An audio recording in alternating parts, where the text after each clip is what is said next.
উস্তা ভাজি বলেন আর করলা ভাজি বলেন, ভাজলে তো একটু তিতা হবেই। আর এই তিতাই কিন্তু অনেকের অনেক পছন্দ। আবার অনেকে আছি আমরা পছন্দ করি ঠিকই, কিন্তু বেশি তিতার কারণে খেতে পারি না। তো আজকে আমি আপনাদের সাথে শেয়ার করতে যাচ্ছি আমি যেভাবে একটু কম তিতায় করলা বা উস্তা ভাজিটা করি।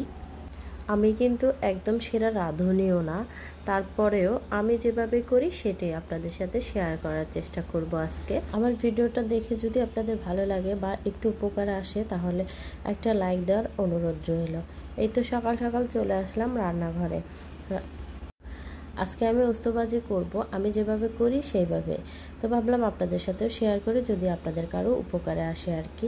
এই তো এখানে কয়েকটা উস্তা কেটে নিয়েছি, এখন এর মধ্যে হচ্ছে লবণ মেখে রেখে দিচ্ছি। শুধু উস্তর মধ্যে আমি লবণ মেখে দিয়েছি, যেহেতু করলা ভাজি শুধু করব না, সাথে একটু আলু দেবো, তাই এখানে বড় সাইজের একটা আলু কুচি করে রেখে দিয়েছি। পানি দিয়ে দিলাম যাতে করে আলুটা কালো না হয়। আর এখানে ততক্ষণ পর্যন্তই করলার মধ্যে মানে উস্তর মধ্যে লবণ মেখে রেখে দিয়েছি যতক্ষণ আমার পেঁয়াজ মরিচগুলো কাটা না হচ্ছিল ততক্ষণ পর্যন্ত। খুব বেশি টাইম ধরে আবার রাখার প্রয়োজন নাই, হাতে গোনা 5 মিনিটের মতো রাখলেই কিন্তু যথেষ্ট। যখন হাত দিয়ে এরকম চটকাবেন দেখবেন যে কষ পানিটা বের হয়ে গেল, মানে একেবারে তিতা পানিটা বেরিয়ে যাচ্ছে। এবার তিতা পানিটা ফেলে দিয়ে আমি 2-3 বার করে ভালো পরিষ্কার পানি দিয়ে ধুয়ে নিচ্ছি। এতে করে যে তিতা ভাবটা ছিল সেটা অনেকটাই কিন্তু কেটে যাবে। আর অন্যদিকে আলুগুলিও ধুয়ে নিচ্ছি। আমার রান্নাঘরটা মানে রান্নাঘরের জানালাটা একদম খোলা সাইড রাস্তার দিকে, রাস্তার পাশে অনেকগুলো গাছ বাড়িঘর আছে আর সুন্দর একটা বাতাস আসে। আর যেহেতু আমি কারেন্টের চুলায় রান্না করি, তো রান্নার সময় আমার জানালা আটকেও করতে হয় না, আর রান্না করার সময় ধোঁয়া বা ভাব কিছুই আমার গায়ে লাগে না। রান্না করার সময় খুবই ভালো লাগে এই জায়গায় বসে রান্না করতে বা দাঁড়িয়ে রান্না করতে। যাই হোক, গল্প করতে করতে এদিকে আমি পেঁয়াজ রসুন কাঁচামরিচ তেলের মধ্যে কিছুক্ষণের জন্য ভেজে নিয়েছি, জাস্ট সফট করে নিলাম আর কি। এরপরে আলু করলাগুলি দিয়ে দিলাম, দিয়ে ভালো করে কিছুক্ষণ নেড়ে চেড়ে নিলাম। এবার লবণ দিয়ে সিদ্ধান্তটা আপনি কি করলা ভাজিটা সাদা রাখবেন না একটু হলুদ হলুদ করবেন। যদি হলুদ হলুদ রাখতে চান সেক্ষেত্রে এই যে আমার মতো চিমটি পরিমাণ হলুদ ব্যবহার করতে পারেন, অথবা চাইলে হলুদটাকে আপনারা স্কিপও করতে পারেন। আর করলা ভাজি করার সময় মানে উস্তা ভাজি করার সময় আপনার চুলার আঁচটাকে কখনোই বাড়িয়ে দিবেন না, অথবা একেবারে লোতেও রাখবেন না, মিডিয়াম টু হাই ফ্লেমে রাখবেন। রেখে অনবরত নাড়াচাড়ার মধ্যে দিয়ে দেখবেন এরকম ক্রিস্পি একটা ভাজা হয়ে যাবে। আর এই ভাজাটাই আমার অনেক পছন্দ। ভালো লাগলে রেসিপিটা একটা লাইক দিবেন কিন্তু অবশ্যই।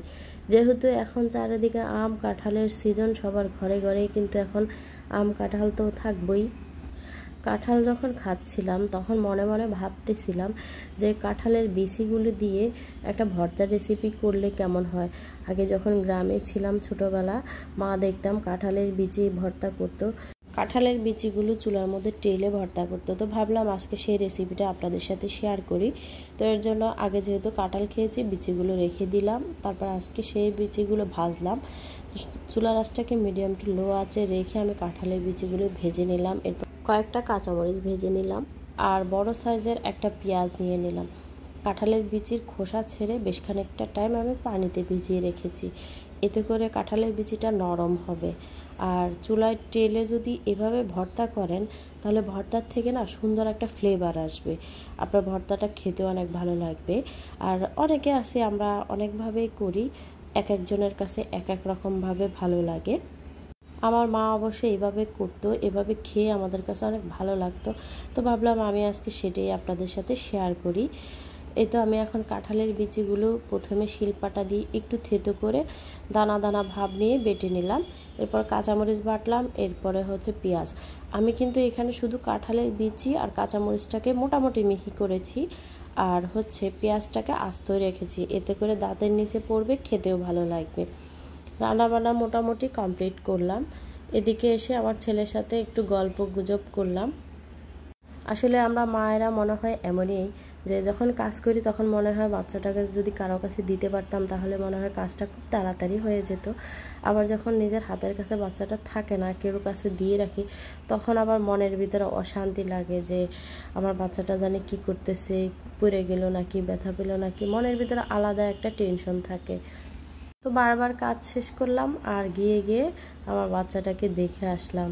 ওরে যেহেতু আমি শোয়ায় রাখছি, আর এই তো লম্বা একটা সময় পার করলাম, সকাল থেকে এই পর্যন্ত দুপুর পর্যন্ত। দুপুরে খাওয়া দাওয়া শেষ করলাম। ভর্তাটা, করলা ভাজিটা দুটো আমার কাছে অসম্ভব মজা লেগেছিল। আর আমার আজকের এই দুটো রেসিপি আপনাদের সাথে আমি শেয়ার করলাম। জানি না কেমন লাগলো আপনাদের কাছে। ভালো লাগলে বারবার করে বলতেছি একটা লাইক কিন্তু অবশ্যই দিবেন। আর সময়ের অভাবে এই ফুডিনের রেসিপিটা আপনাদের সাথে শেয়ার করতে চেয়েছিলাম, যদিও বা যেহেতু বাসার ছোট বাচ্চা আছে এর জন্য আমি পারি না সব কিছু ইচ্ছে থাকলেও। এই তো ফ্রিজ থেকে ফুডিনটা বের করে নিলাম বিকেলের হালকা নাস্তা করার জন্য। জানি না আমার ভিডিওগুলো আপনাদের কাছে কেমন লাগে, যদি ভালো লাগে অবশ্যই কমেন্টস করে জানাবেন। সবাই ভালো থাকবেন। আজ এই পর্যন্তই, আল্লাহ হাফেজ।